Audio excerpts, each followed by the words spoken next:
16 équipes sont encore debout dans la Coupe du monde 2026, et d'une certaine manière, le grand récit qui accompagne l'entrée dans les tours à élimination directe ne se joue peut-être même pas sur le terrain. Pendant que Harry Kane réécrit les livres de records de l'Angleterre et que Lionel Messi poursuit un dernier morceau d'histoire, le tournoi que les États-Unis avaient promis au monde comme une célébration de l'unité se heurte de plein fouet au durcissement migratoire le plus sévère de l'histoire américaine moderne.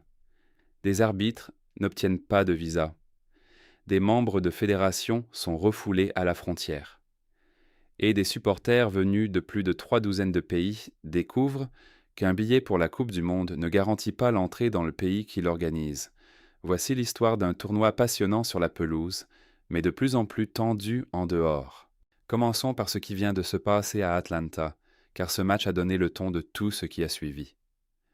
La République démocratique du Congo, une sélection que beaucoup de supporters occasionnels auraient été incapables de placer sur une carte il y a encore un mois, a tenu l'Angleterre en échec depuis la 7e minute jusqu'au cœur de la seconde période.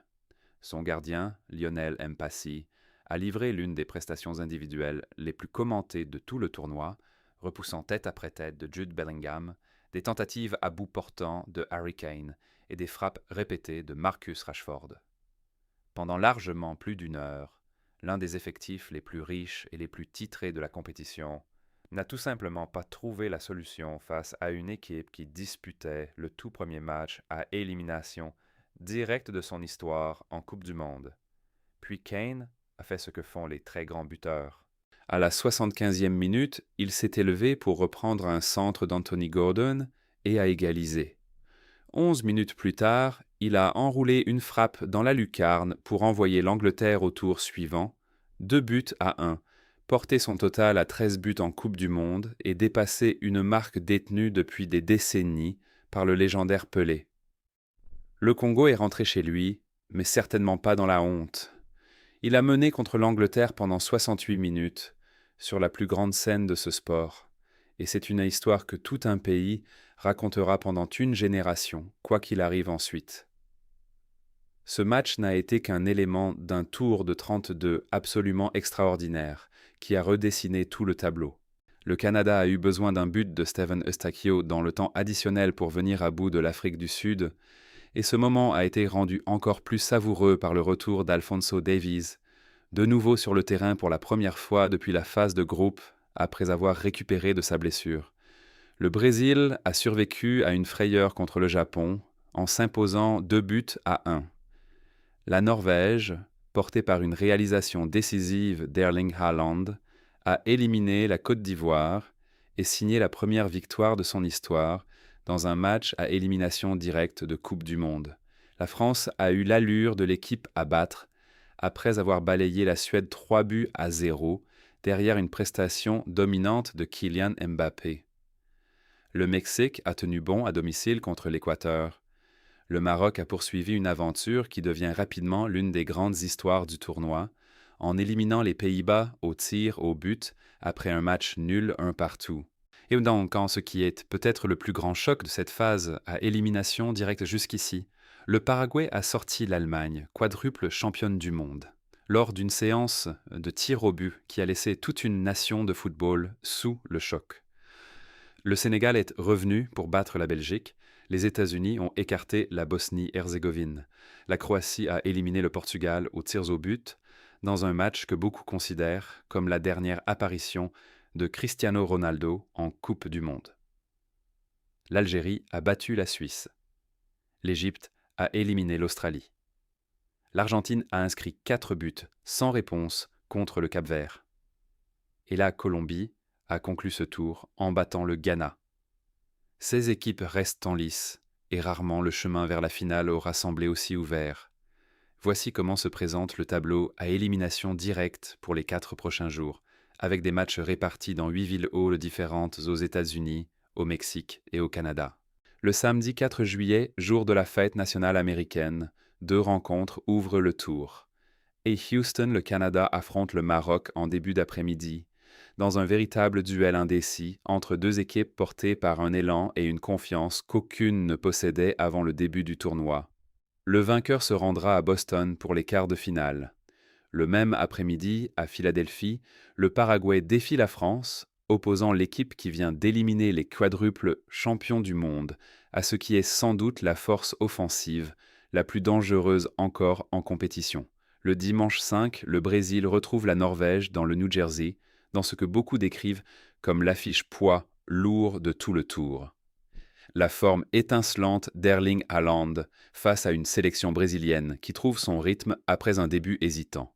Plus tard dans la soirée, l'Angleterre se rend au stade Azteca à Mexico pour affronter le pays co-organisateur devant ce qui sera probablement l'une des foules les plus bruyantes du tournoi.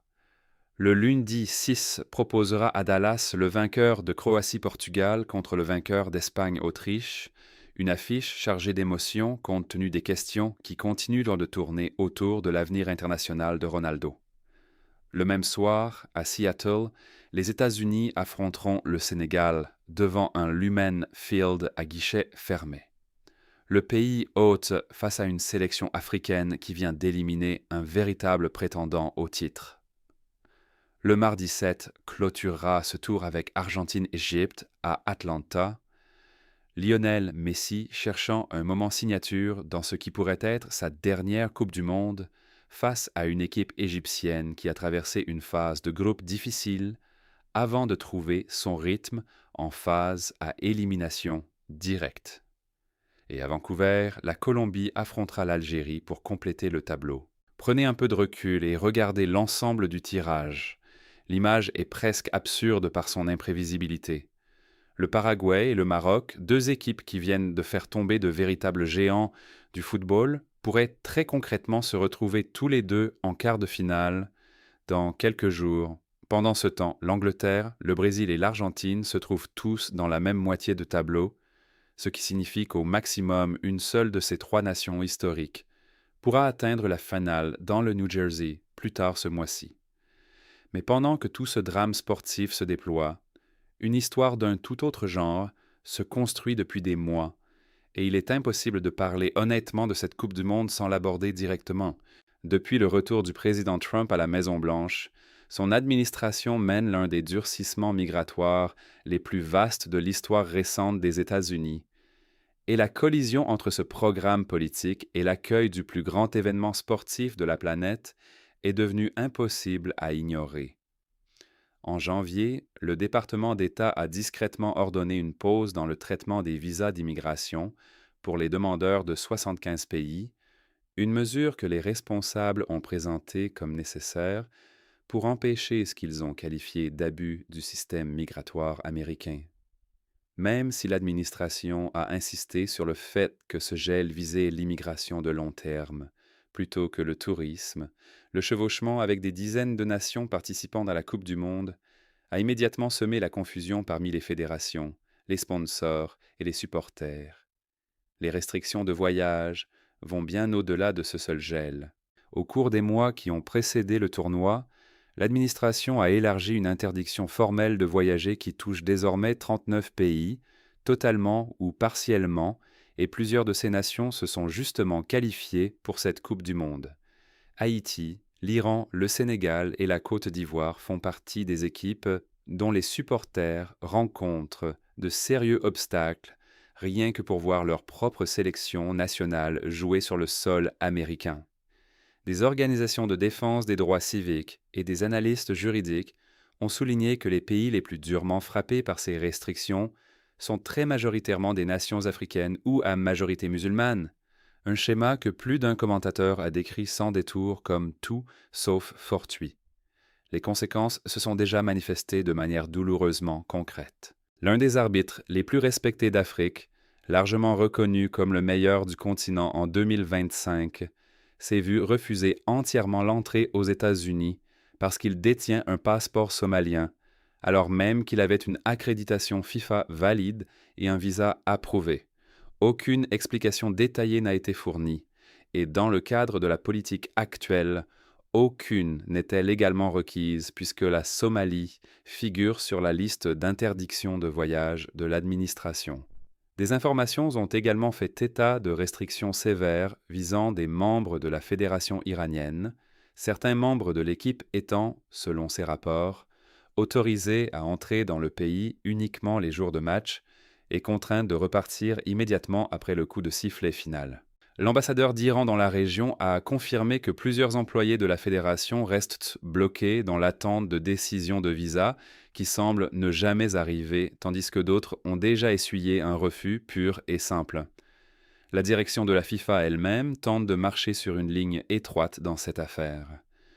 Le président Gianni Infantino a assuré à plusieurs reprises au public que les supporters et les équipes de chaque nation qualifiée pourraient assister au tournoi sans obstacle majeur, une promesse de plus en plus difficile à défendre à chaque nouveau signalement d'entrée refusé ou de projet de voyage annulé. Plus de 80 organisations de défense des droits civiques et du monde du travail ont envoyé une lettre formelle à la FIFA plus d'1 an avant le coup d'envoi, avertissant que la poursuite des opérations de contrôle migratoire dans tout le pays, y compris dans plusieurs villes hautes, pourrait exposer les supporters visiteurs à un risque réel. Les critiques rappellent que la FIFA a encaissé d'importants frais d'organisation et signé des accords contraignants avec le gouvernement américain, et qu'elle se retrouve désormais à regarder ces mêmes accords passer au filtre d'un agenda migratoire qu'elle n'avait jamais anticipé devoir gérer. L'agence, chargée de l'immigration et du contrôle douanier, est devenue un point de tension à part entière dans cette histoire. Son rôle autour des sites de la Coupe du Monde a alimenté pendant des mois les spéculations, la confusion et une peur très concrète chez certains détenteurs de billets, en particulier ceux qui ne disposent pas d'un statut légal permanent et craignent qu'assister à un match ne les place dans le viseur du gouvernement. Les reportages publiés au printemps ont détaillé une anxiété croissante parmi les supporters de plusieurs villes hautes au sujet des opérations de contrôle près des stades, même si les autorités ont repoussé les rumeurs les plus alarmistes. Les vérificateurs de faits se sont efforcés de distinguer les inquiétudes légitimes des exagérations virales, confirmant qu'il n'existe aucun rapport vérifié de vastes annulations de billets liées à ces craintes, et précisant que le gel des visas cible spécifiquement les visas d'immigration de long terme, plutôt que les visas touristiques de courte durée, dont la plupart des supporters voyageurs ont réellement besoin. Malgré cela, des avocats spécialisés en immigration ont observé que même des titulaires de visas touristiques valides venus du Brésil, de Colombie et d'autres pays concernés se heurtent de plus en plus à des contrôles prolongés, des interrogatoires supplémentaires et des retards imprévisibles à la frontière. Le président Trump lui-même a directement abordé la controverse, déclarant aux journalistes au début de l'été que l'approche de son administration consiste simplement à s'assurer, selon ses mots, que les bonnes personnes sont celles qui entrent dans le pays pour le tournoi. Cette formulation n'a guère rassuré les critiques, qui y voient précisément la logique sélective, fondée sur la nationalité, contre laquelle ils alertent depuis les premières phases de préparation de cette Coupe du Monde. Une tribune très lue publiée cet été a affirmé sans détour que les États-Unis avaient obtenu ce tournoi en promettant un accueil ouvert et de niveau mondial, et que cette promesse est désormais appliquée de façon inégale selon le pays d'origine d'un visiteur et la religion qu'il pratique. Rien de tout cela ne semble ralentir les ventes de billets ni les audiences télévisées de manière mesurable, et les organisateurs continuent d'affirmer que le tournoi lui-même se déroule normalement du point de vue logistique et sécuritaire. Les stades se remplissent, les villes hautes font état de retombées économiques considérables, et le football proposé a sans doute été à la hauteur de l'engouement entourant le format le plus élargi de l'histoire de la Coupe du Monde. Mais la tension entre célébration et restriction réapparaît sans cesse dans les interviews, les tribunes et les reportages de terrain depuis les postes frontières et les services consulaires du monde entier.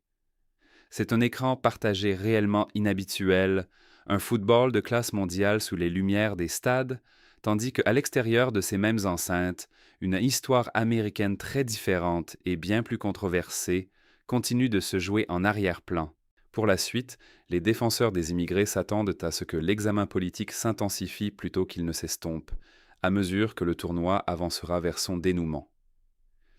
Avec des quarts de finale qui commenceront peu après la fin des huitièmes et une finale prévue plus tard ce mois-ci au MetLife Stadium, dans le New Jersey, davantage de visiteurs internationaux, devrait tenter d'entrer aux États-Unis dans les prochaines semaines qu'à presque n'importe quel autre moment de l'histoire du pays. Les analystes juridiques qui suivent la situation estiment que de nouveaux recours contre l'interdiction de voyager et le gel des visas restent improbables. Et plusieurs groupes de défense ont indiqué qu'ils pourraient engager des procédures d'urgence si d'autres nations étaient ajoutées à la liste restrictive avant la fin du tournoi. Reste à savoir si ces démarches produiront un changement significatif avant le coup de sifflet final dans le New Jersey. Sur le terrain, pourtant, le football refuse de rester longtemps dans l'ombre. La République démocratique du Congo est peut-être éliminée, mais elle quitte ce tournoi après avoir signé l'une de ses prestations les plus mémorables, rappelant qu'un jour donné dans un match donné, l'écart entre les géants de ce sport et ses outsiders n'a peut-être jamais été aussi réduit. La victoire du Paraguay au tir au but contre l'Allemagne et le succès du Maroc au tir au but face aux Pays-Bas prouvent que la réputation seule ne pèse pas lourd une fois la phase à élimination directe commencée. Et avec Messi, Mbappé, Haaland et Kane encore en vie dans le tableau, les 4 prochains jours promettent certains des matchs les plus captivants que ce tournoi ait produit jusqu'ici, tandis que le débat sur ceux qui peuvent réellement y assister en personne continue de prendre de l'ampleur jour après jour.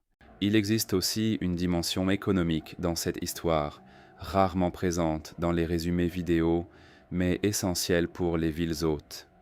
Les responsables locaux de Seattle, Atlanta, Houston et Philadelphie projettent depuis des années d'immenses retombées touristiques liées à l'accueil de matchs à élimination directe.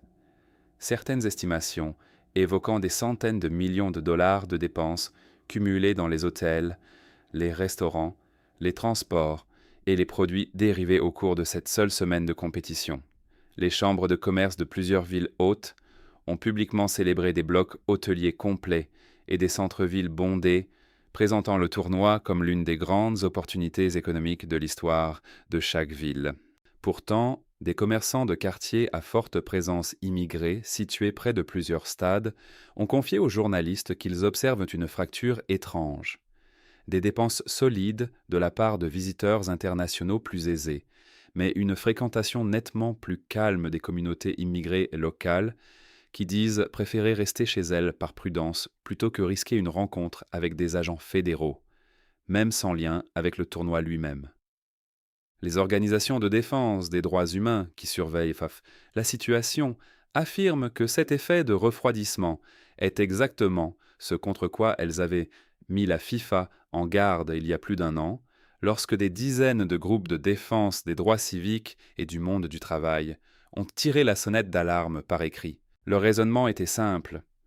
Organiser l'événement sportif le plus regardé au monde dans un pays qui renforce activement le contrôle migratoire allait inévitablement créer des frictions, quels que soient les efforts des organisateurs, pour séparer le tournoi de la politique nationale au sens large.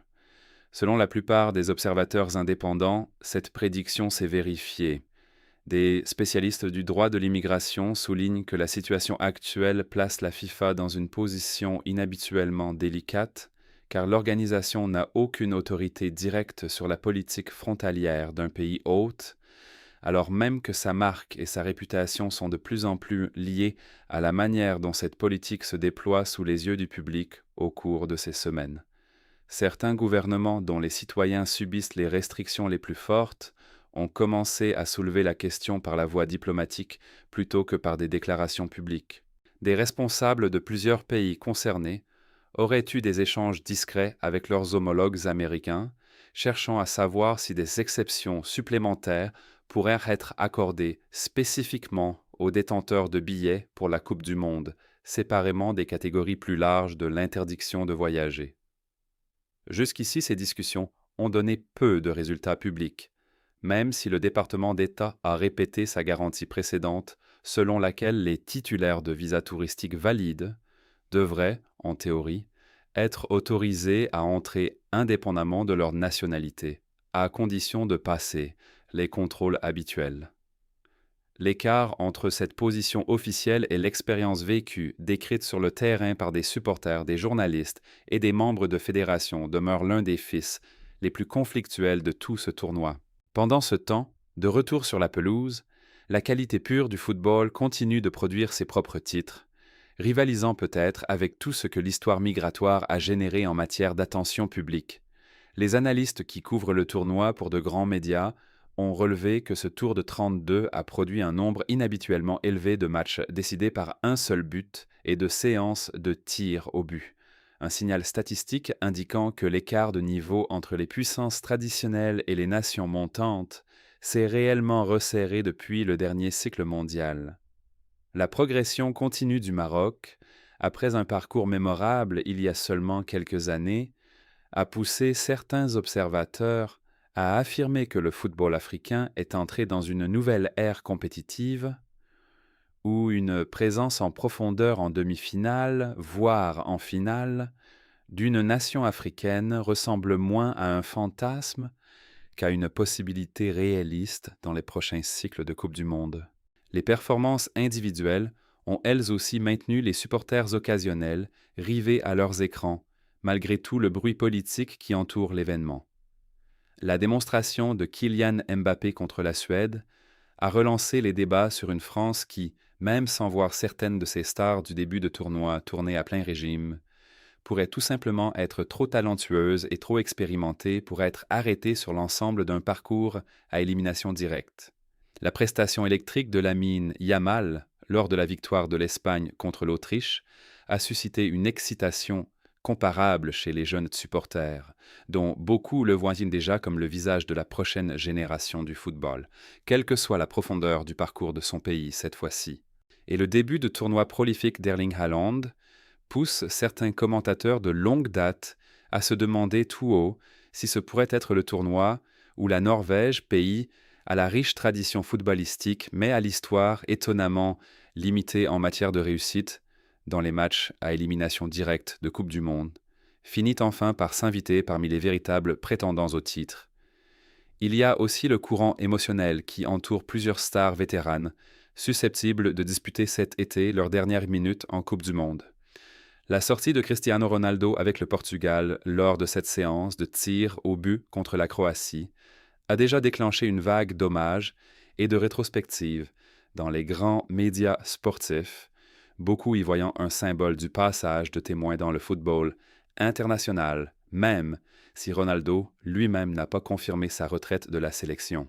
Lionel Messi, lui, reste pleinement vivant dans le tableau, et son excellence persistante à un âge où la plupart des attaquants ont depuis longtemps décliné est devenu l'un des récits durables de toute la compétition, ajoutant un poids supplémentaire au prochain choc de l'Argentine contre l'Égypte à Atlanta.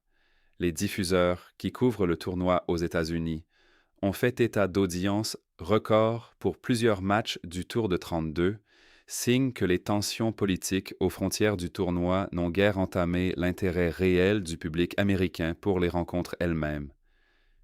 Les annonceurs auraient payé des tarifs premium pour des espaces publicitaires lors des grandes affiches à élimination directe, et les plateformes de streaming ont observé des pics importants de nouveaux abonnements, précisément autour du week-end d'ouverture du Tour de 16.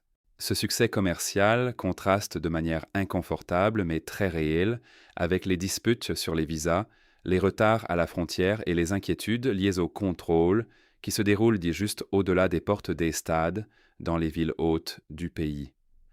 Alors que le tournoi entre dans sa phase la plus décisive, les prochains jours promettent de répondre à des questions réellement fascinantes sur les deux fronts.